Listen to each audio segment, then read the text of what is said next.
Merchants of terror. Officers prepare to destroy Mombasa bombs. And no miniskirts, please. Seeking a new dress code for Kilifi. The laptop court drama. Government loses round 1 to Olive Communications. And we go beyond the marathon to bring you an exclusive chat with the First Lady. This is KTN Prime with Nancy Kacungira and Ben Kitili.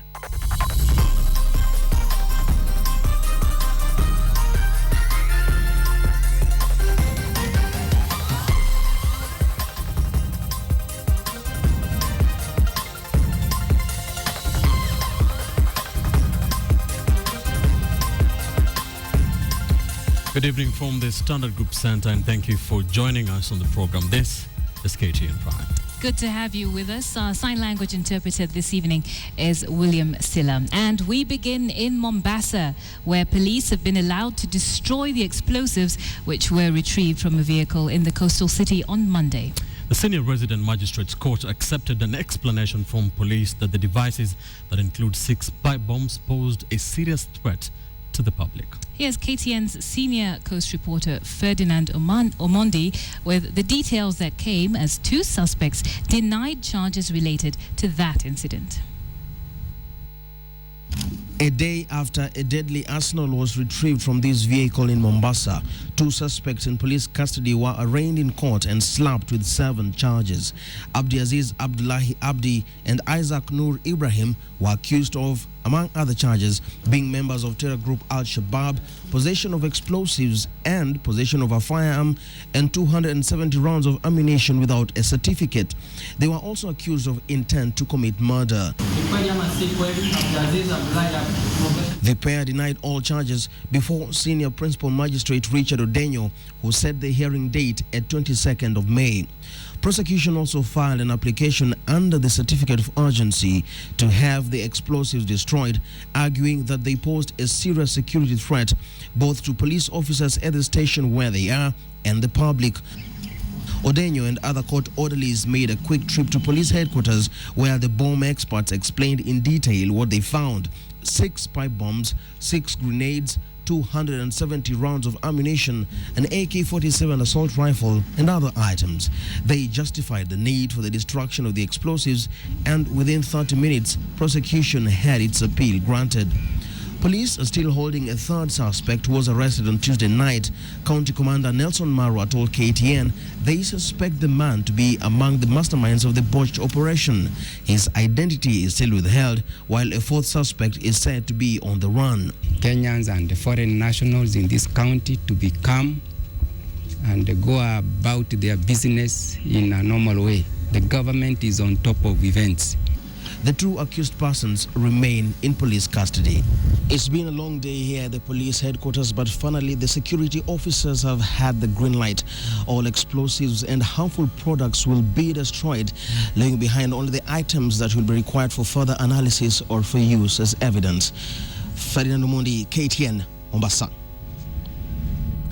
Now, the capture of those explosives has raised new questions about terror activities in the country. Many analysts commend the police for averting what would have been one of Kenya's worst terror attacks to date. As KTN's Wilson Mburu reports, the incident is also being seen as a wake-up call for Kenya's security apparatus. But we want to assure you that we have taken a lot of internal measures, including even review of our procedures and processes and all that. The airport is out of bound. Only registered, recognized taxis that are going to operate in the airport.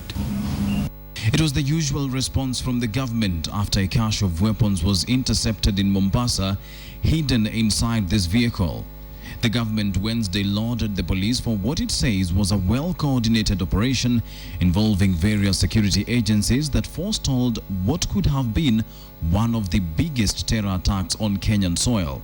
We have the will and the know-how to identify those who are involved, and we're actually dealing with them. The police say they were able to tap a phone call made by an Al-Shabaab operative in Kenya to their counterpart in Somalia, which was then traced to the vehicle. But the question on most minds is, how is it that that same vehicle remained in the Mombasa police headquarters for several days while still laden with all those explosives? Bomb experts tell KTN that the explosives, designed to be detonated remotely, had the capability to bring down a 20-story building. So, why wasn't the operation carried out earlier? We will not be able to say they were destined for there. It is really part of the terrorism problem that we face as part of the region. The operation would not have been successful without the involvement of the FBI. Reports indicate that the police were furnished with intelligence by their American counterparts on a possible attack in the country. And after the interception, it is the Americans' equipment that was then used to disarm the explosives. The target of this would-be attack is still unclear, and the government remains tight-lipped on the same. Nevertheless, more questions than answers will now arise from this incident, most of them revolving around the country's customs and the intelligence system. Is Kenya's intelligence good enough to ensure that Kenyans can feel safe? Wilson Buru, KTN, Nairobi. Let's stay in the coast but head to Kilifi, where wearing a miniskirt could soon be a crime. A new bill in the county assembly is seeking to outlaw short skirts and dresses, as well as tight trousers for men. Betty Kialo reports on the move that has already sparked off a heated debate. It's a piece of legislation that could change the face of the tourist town of Kilifi. Renson Karisa Kambi proposes a bill that will prohibit women from wearing miniskirts, tight trousers, and clothes exposing excessive flesh in the coastal town. Mimi nashindwa na mavazi ambayo ukifika Mtwapa, ukiingia Malindi Lambrod, ukiingia Watamu, area Marereni Mlangilangi, yale mavazi ambayo yanaendelea ni mavazi ambayo hayana heshima. Mtu anaenda kwa ofisi amevaa miniskirt ambapo sehemu zake za siri zote ziko nje. Amevaa top yake ni zile ambazo wewe wanaita don't touch my stomach. Kambi cites what he calls the deterioration of conservative African culture, arguing that indecent dressing is largely contributed to immoral behavior, leading to an increase in early pregnancies among the youth. Umeingia kwa mkahawa, ama umeingia kwa supermarket, ama umeingia kwa soko.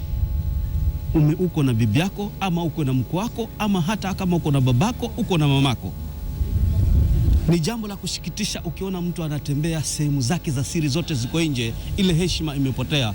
Unaona ya kwamba hata wewe ambaye unatembea unakosa kujua, yani unakosa ile heshima ambayo unaweza tembea wewe na wazazi wako. The bill does not only center around women's dressing but also aims at barring men from wearing tight trousers and shirts that expose their chests. Paja lote liko nje. Hasa ile ni aibu, hata mbele umetwa na wazee wako huwezi kuenda vile ulivyo kwa sababu uko uchi, uko nusu uchi. Tumbo liko wazi, mapaji yako wazi.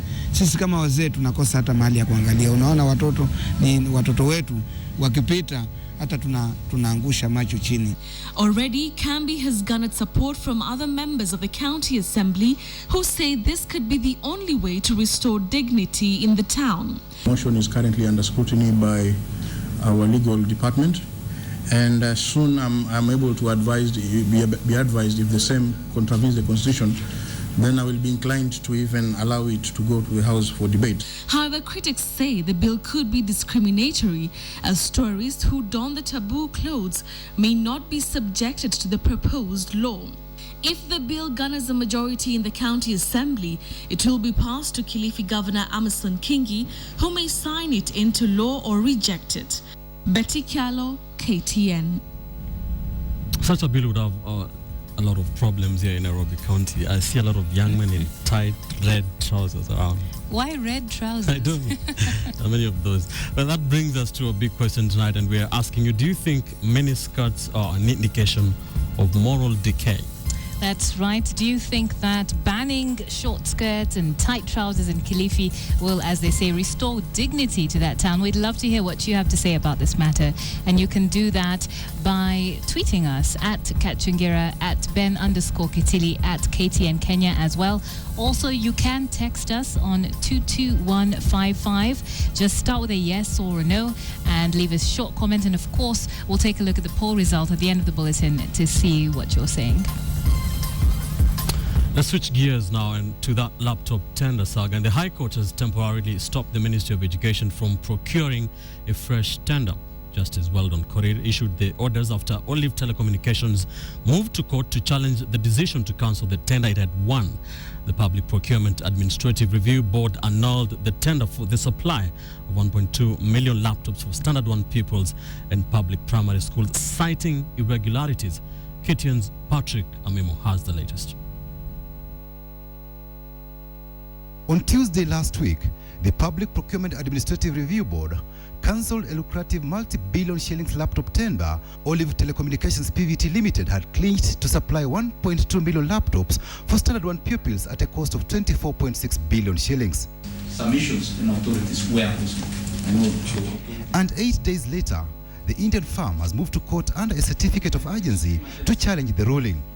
Olive pleaded with the court to stop the board from procuring afresh the tender for laptops until their case is heard and determined.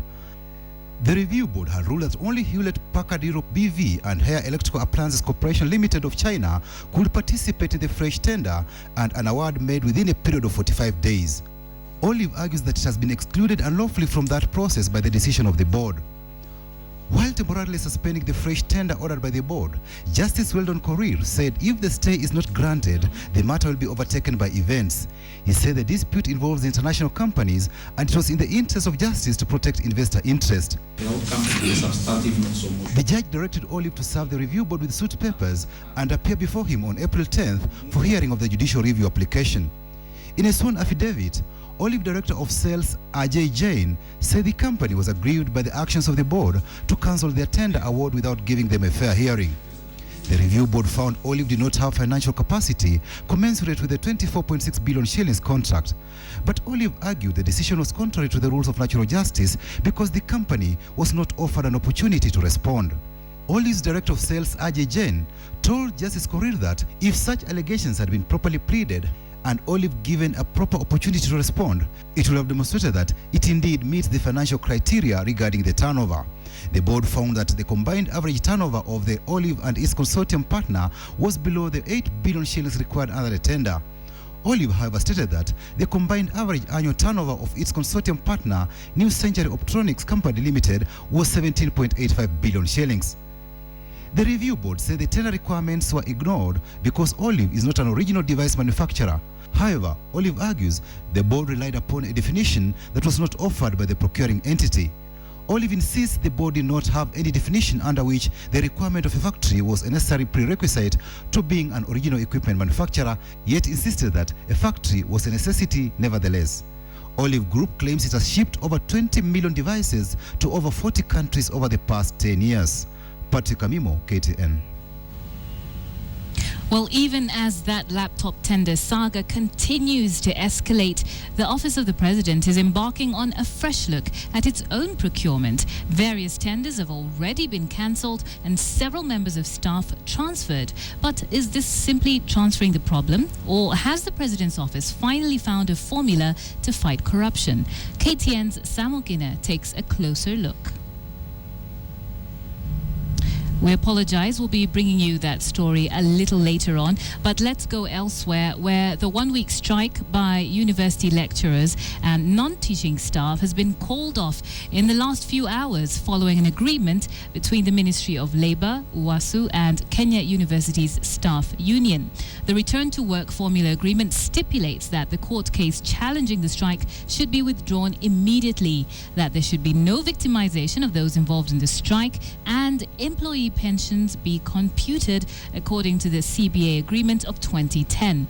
Earlier in the day, Moi University Eldoret Senate had come to a consensus to suspend all activities in the university indefinitely until the current stalemate was solved through an internal memo Through an internal memo to media houses, the university said striking staff had failed to come to an agreement with the vice-chancellors over the payment of their salary increment.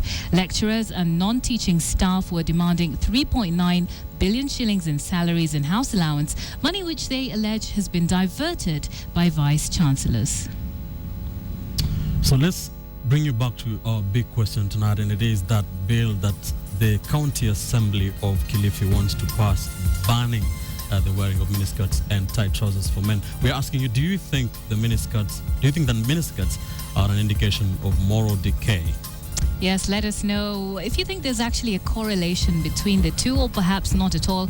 Of course, this has already elicited some debates. We'd like to hear what you think, and you can do that by SMSing us on 22155. You can also tweet us at Kacungira, at Ben_Kitili, that's a double L, isn't it? Yes, it is. And at KTN Kenya. We'll be looking at your responses during and at the end of our newscast tonight. Well, you're watching KTN Prime. Many thanks for staying with us. We'll take a quick break now, but don't go too far. Shall be back with more news. Welcome back. This is KTN Prime. Thank you for staying with us. Let's now take you to the North Rift to bring you that chat we had with First Lady Margaret Kenyatta earlier in the day. The First Lady is preparing for the London Marathon and has been practicing in the athletics town of Iten. Edith Kimani caught up with her on a windy morning just as she finished her run.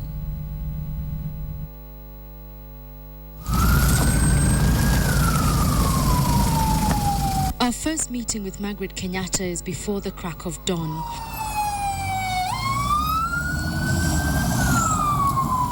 We have gone to Iten, where she's training for the London Marathon, and we get to the training grounds before she does. Upon her arrival, it becomes clear that this is going to be no ordinary training.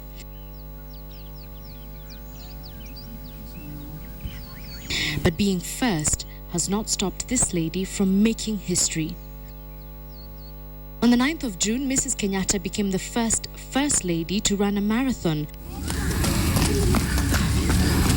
It is here at the home of champions and in the most grueling conditions that she hopes to strengthen her efforts to run 42 kilometers in the coming month.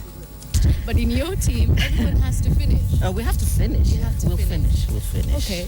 So, I mean, I was also walking is allowed. Walking is allowed. Yeah. Do you want to walk though? Not the whole thing, no. But if you get tired, you walk a bit, then you run again. Then you walk a bit. I have to ask you, why did you pick running? I think boxing would have been so much easier. I don't like boxing for a start. And running is a very, very Kenyan thing. It's very grueling though. Yeah. It's a get healthy thing. So the relationship between the running and the reduction of maternal mortality and child mortality as well. A lot of people don't understand it, because I was speaking to a few of my friends and they were saying, okay, and then just gonna run, then what? Running raises the money, raises awareness. Yeah. And then we get the money to buy the mobile clinics.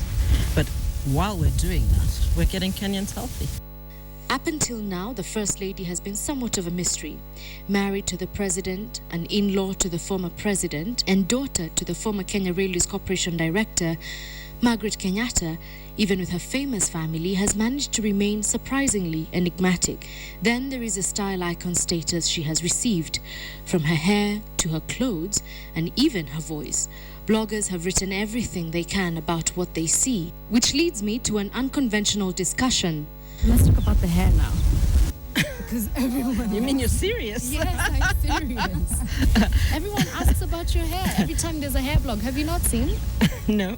Everyone talks about your hair, so I was told... It's natural. It's naturally yes, salt and it's pepper. natural. Yeah. It's naturally salt and pepper. And so you wake up in the morning, a quick rub and that's Just brush it, yeah. A quick brush and that's it. And that's it. I really like it. Thank you. Do you mind if I keep? No. Sorry, that's a strange request. It's quite nice. I noticed one of her staff pointing at her wrist. Our time is up and we have to end our conversation. The First Lady, however, says that Beyond Zero is just the first of many plans she has for the health sector. Once we've gone beyond zero in the maternal and child health, we move on to the next health issue. Do you know what that's going to be, or do you have tunnel vision? Right now, we need to sort this one out first. Away from the cameras, the conversation ends much like it began. Is that really the only thing you want to ask? I just said, yeah, in her hair. It's so cool. With a laugh. Edith Kimani, KTN, Kaptagat. Now, we do apologize. The sound in that story wasn't very good in some places. It was rather windy up there. Let's go now to the story of a huge online campaign that's bringing hope to Tana River County. A group of online donors have raised up to 2.5 million shillings to supply water to the semi-arid county. Now, the donation might have been just another act of kindness, but it is causing a lot of conversation around the world because of one anonymous tweet that is worth $11,000. KTN's Joy Doreen Bira reports on the record-breaking venture and why it's generating so much interest. For Tana River, the story is often that of clashes and dry spells. But now this vast county in Kenya's coastal region is the subject of a growing online conversation. And it is all about a huge online donation to provide water for the thirsty communities here. The online campaign to raise money for Tana River revolved around a growing form of online currency known as the Dosh coin. We're trying to find something where if we raise a little bit of money, how could we get it, out into the world as soon as possible? Dubbed the Dosh for Water campaign, the initiative has raised some $30,000, an equivalent of 2.5 million shillings. The campaign is meant to help children live above the age of 5. This after statistics indicated that children here die before their 5th birthday. The highest donation was posted on Twitter by one of the Dogecoin community members with the username Hood, who donated 14 million Doge, an equivalent of $11,000, making the tweet the most valuable in Twitter's history. While the donor's identity remains unknown, the impact social media and online transactions have made in recent years has transformed lives across the world. So far, we've raised 40 million Dogecoins, and that translates to roughly $32,000. We've also raised about $1,500 to almost $2,000 on the US dollars on the Charity Water, my.charitywater page. In terms of the number of donations, we have had anywhere from, I think we've had almost 5,000 individual Dogecoin donations, plus about 20 US dollar donations. So roughly 5,000 people have helped make this a possibility. 100% of the money raised will help sponsor the drilling of 2 wells, providing access to water, as well as providing tools to retrieve and restore water. The development comes just days before this year's World Water Day, whose theme this year is based on water and energy. Joy Doreen Bira, KTN. Away from the Dogecoin initiative, let's take you to our big question tonight. And Nancy, we are talking about miniskirts and tight trousers in Kilifi. Yes, I'm actually laughing because there's quite a few interesting tweets, as you might imagine. Let's take a look at some of them right now. This one comes from Jos Karani, who says, no, change is inevitable. Tight trousers and short skirts is a trend, and it's not something any law can stop. It's just a personal decision. Stephen Joy says, no way, your dressing does not determine your morals. It is all about upbringing and orientation. All right. And someone agrees with him. That's Caleb Chaura, who says, no, morals come from the inside, not the outside. In the past, many of us were walking 3/4 naked, but discipline was key. The rather unorthodox one here from Kanye Gyoko, who says, no, they are beautiful pieces of clothing when they are hanging on a wall or worn by toddlers. Adults should know better. Well, keep sending those SMSs. Tell us what you think about that bill that is about to be introduced in the county of Kilifi. Right now, about time to take a look at what's happening in the corporate and economic world, and I take you to our business studio where KTN's Bonnie Tunya is standing by. Bonnie, I understand we are about the Vision 2030 board has started the process of replacing Mugo Kibati. That's right. We have been having our Secretary General who's been in acting capacity for a period now. And so we're looking for Mugo Kibati's replacement. This search is going internationally. And so we'll be taking a look at exactly what they're looking for. Good evening, my name is Boni Tunya and this is Business. Vision 2030 Delivery Board has started the process to competitively recruit a new Director General following last year's exit of Mugo Kibati. The board's chairman, James Mwangi, said that the vacancy had been advertised internationally with a view to attract the most suitable candidate. Professor Wanaina Gituro replaced Mugo Kibati as Director General in an acting capacity following the expiry of Mugo's 4-year contract. Mwangi spoke during a media briefing on the progress of the Konza Techno City, which is one of the major projects under Vision 2030. During Mugo's tenure, the Secretariat managed to lobby and secure legislative approval for the binding of Vision 2030 sessional paper. Mwangi said that only the most suited applicant will be considered for the job to steer the nation towards attaining a middle-income economy status by the year 2030. Mugo Kibati was a presidential appointee. Elsewhere, a new survey suggests that Kenyans are much happier with the services offered by the country's financial services sector. According to the survey released by audit firm Ernst & Young, the challenge now remains for the banks to keep their customers happy. Here is Adelaide Changole with that report.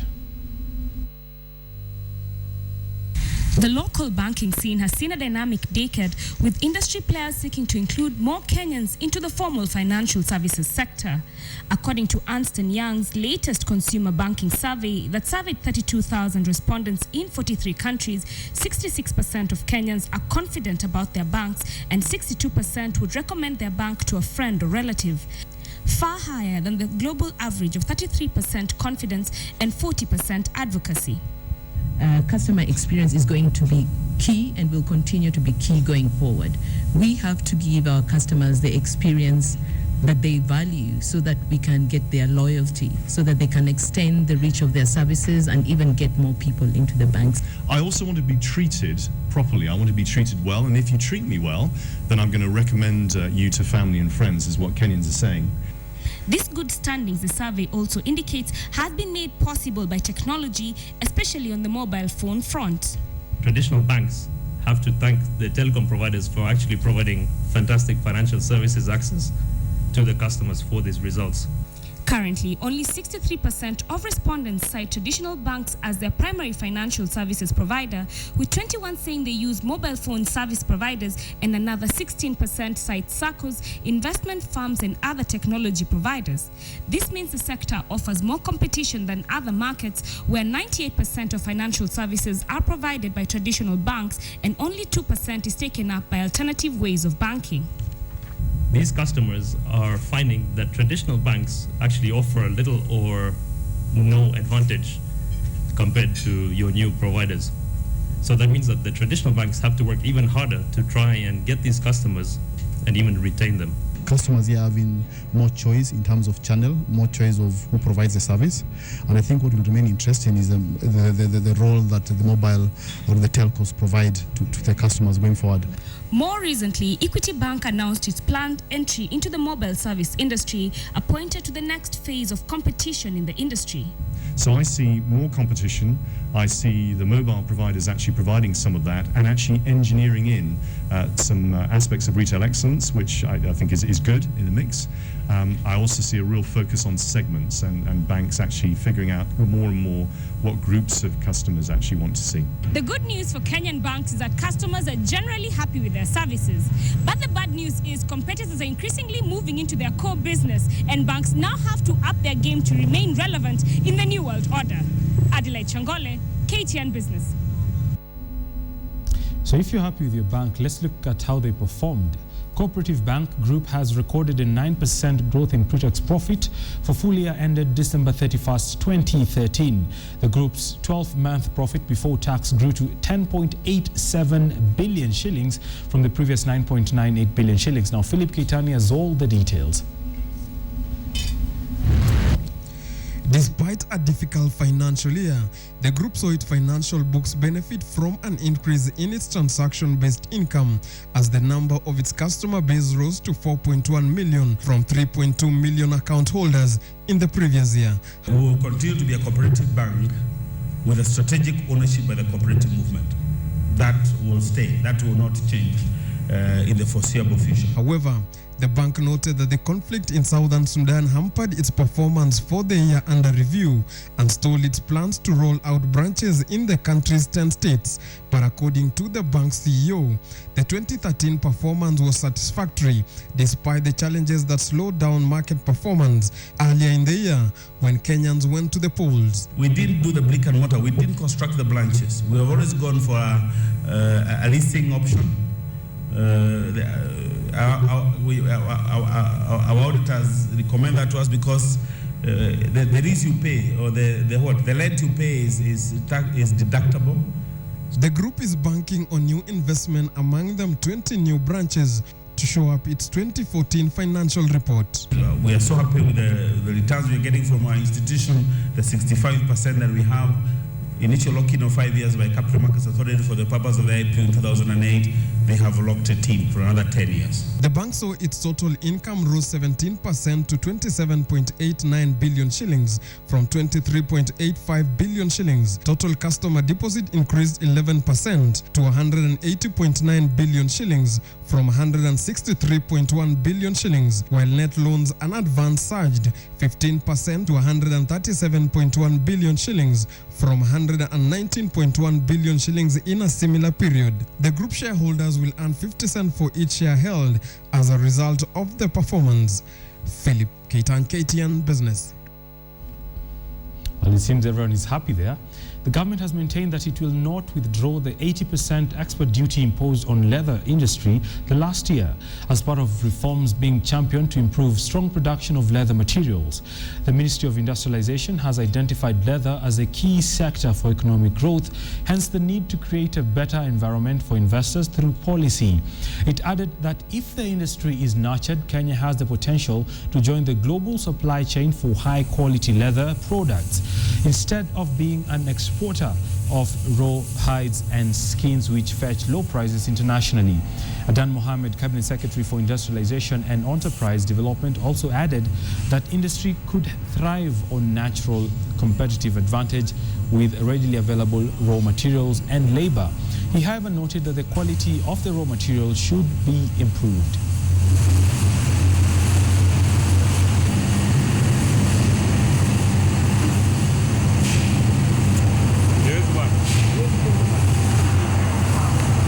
One of the things that as a ministry we have set out for ourselves in driving the industrialization agenda for this country is to try and focus on sectors where we have natural competitive advantage.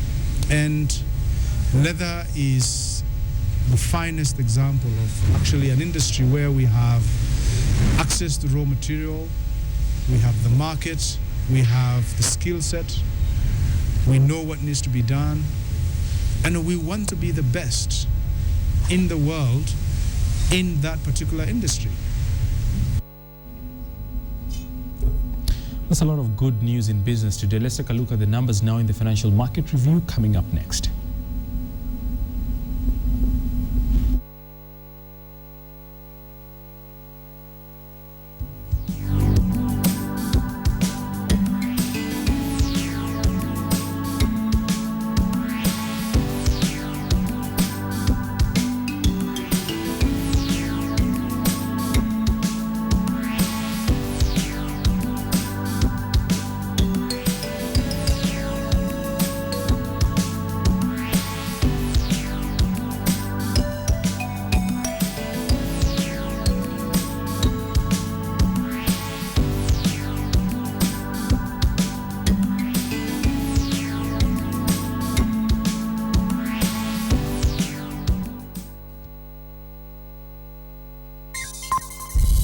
KTN Business in association with Safaricom Business. Jisot na Samsung Galaxy S3 Lite for 5,000 bonga points and 6,999 shillings. Available at all Safaricom shops countrywide. Well, that's all the time we had for you on KTN Business on the day that Equity Bank was the biggest mover, moving just about 4 million shares. I have more numbers tomorrow. My name is Bonnie Tunya. Ben? Thank you, Bonnie. That's Bonnie Junior with the latest in business. Let's now take you to the recap of our top story. Let's take you to Mombasa, where police have been allowed to destroy the explosives which were retrieved from a vehicle in the coastal city on Monday. Now, the senior resident magistrate's court accepted an explanation from police that the devices that include 6 pipe bombs, as we told you yesterday, posed a serious threat to the public.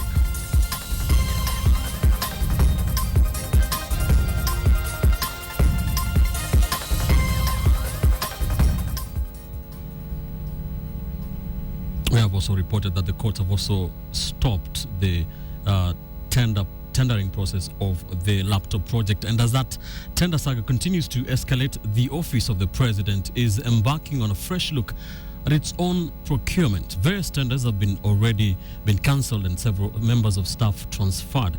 But is this simply transferring the problem, or has the president's office finally found a formula to fight corruption? KTN's Samogina takes a closer look. Harambee House, the other hallmark of executive power after State House. The building houses the president's office, but ironically, in the president's admission, a corruption den. OP has now moved to shake up the accounts and procurement departments that largely deal with the awarding of tenders. Staff from these offices being transferred to other departments to destroy the procurement networks at OP. We also believe that dismantling cartels that sometimes are supported by some of our staff is our responsibility. But despite undertaking the cleanup and redeploying officers from compromised departments, no prosecutions from the office of the president or even charging of officers at the OP has been witnessed. Corruption is to the economy and the nation at large what cancer is to the human body. It disgraces and debases a nation. Is the shake-up a cosmetic affair likely to spread the cancer to other departments? Already, a top official at Harambee House was redeployed from his Harambee House office to State House, while a top technocrat who served in the Kibaki regime has survived the shake-up, retaining his office at Harambee House as principal secretary. There will, however, always be other people who will be vigorously and robustly waging war against the fight itself.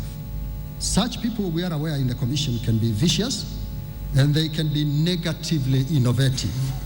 We want to assure you that we have the mechanism, we have the will and the know-how to identify those who are involved. OP has instituted a review of its procurement and supply procedures to get rid of procurement networks. An audit of all tenders awarded is also being undertaken with the view of cancelling some tenders. We have taken a lot of internal measures, including even review of our procedures and processes and all that, to make sure that we deal with the vice. The office of the president has already cancelled a 21 billion shillings tender for setting up a command control center and mounting of CCTV surveillance cameras. The tender aborted after it emerged that the price had been inflated from 2 billion shillings to 21 billion shillings. The office of the president has been taken to court by 2 tech firms for cancellation of the tender. The president has admitted that his office is being used as a conduit of minting millions by a section of powerful individuals. Well, will this precipitate a shake-up in his office or mere transfers that might spread the cancer further into other ministries? Samogina, KTN, Nairobi. Crown Paints Limited has today signed an agreement with Standard Group Limited to sponsor the ongoing Transform Kenya Awards that were launched in December last year. The initiative has attracted over 24,000 entries, with Riara University coming in to evaluate the entries on the aspects of education. Now, speaking at the Standard Group offices, the Standard Group CEO, Sam Shuley, said the group will invest more in this initiative as part of solving the youth unemployment problem in Kenya. He also thanked Crown Paints Limited for donating 2.9 million shillings towards the initiative.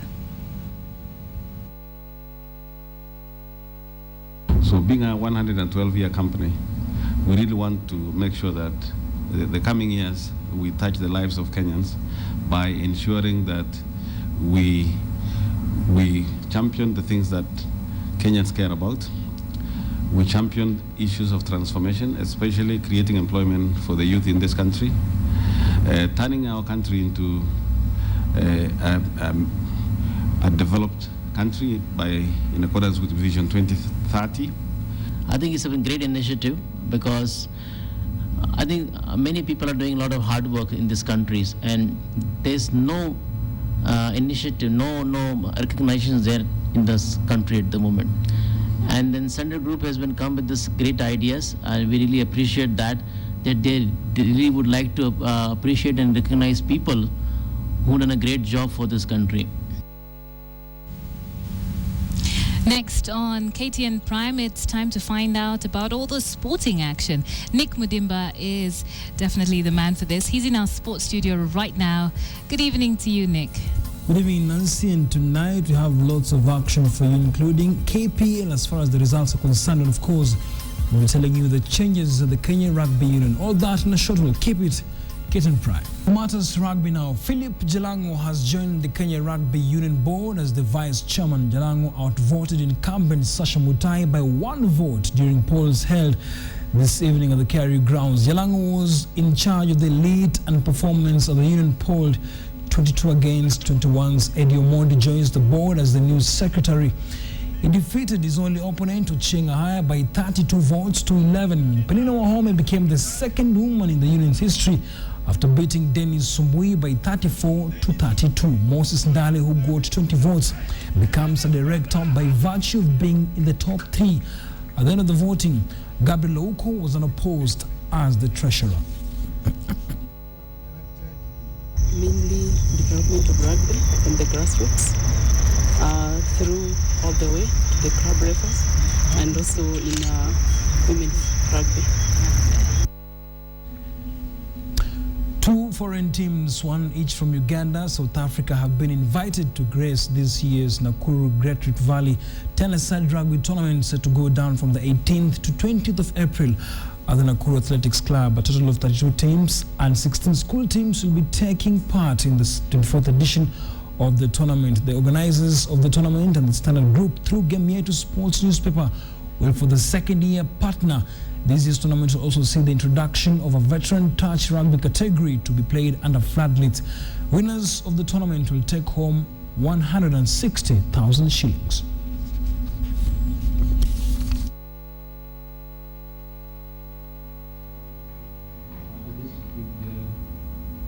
It's higher every year. In fact, this year we are sending our tournament director to the IRB Sevens in London so that he can pick up a few points of how we can improve our tournament. So we are hoping that we can reach the levels of the IRB. This is the second year running that Standard Group is partnering with the tournament. It demonstrates how as Standard Group, as a media group, we value sports in this country. I urge everyone out there to make sure they make their way down to Nakuru safely and responsibly, and we can have fun and support Nakuru RFC. Well, as we wrap up this bulletin, let's go back to our big Q, which tonight has actually got a lot of feedback. We're asking you whether you think that miniskirts are actually indicative of moral decay. Let's see what you had to say. Yes, here are the numbers, Nancy, and 68% of you say yes, and 32% of you say no. Interesting there. Lazarus Momo on Twitter says, yes, it makes many men stumble. It should be stopped across Kenya. Right, I'm looking at an SMS here, and this is a very interesting way of looking at this. This one says, how about those men who sexually assault cows, goats, and hens? Are those animals wearing miniskirts? It has nothing to do with that. It's about self-discipline and control. Derek Onyango says, clothes maketh a person, and what you wear as you dress is a true reflection of your personality. Right, another agreement to that. Yes, the way you dress speaks about you before you even speak for yourself. It's immoral to expose what should be covered. This one from Ashioya. Kenyan Zulu says, I was taught in law school that law has no role in enforcement of morality. That Kilifi bill is doomed to drown. Okay, one from Pastor Kibondori from Mumias, who says, yes, miniskirts are a sign of moral decay and they are one way of promoting immorality in our nation. Another one here is from Junior Ogada says, your dressing speaks volume about you, so if the proposed bill will restore sanity to society there, so be it. Right, and another one here coming in from Simon Githurai, who says, no. What are tourists expected to wear in Kilifi? Buibuis and kanzus? There's one that inadvertently puts you on the spot, Nancy. Mr. Cool Collins says, we want Kacungira's opinion on today's big question tonight. Right, well, my opinion is going to be tweeted right after this. Thank you for participating in the big question tonight and for joining us on KTN Prime. My name is Ben Kitili. Good night from the Standard Group Center.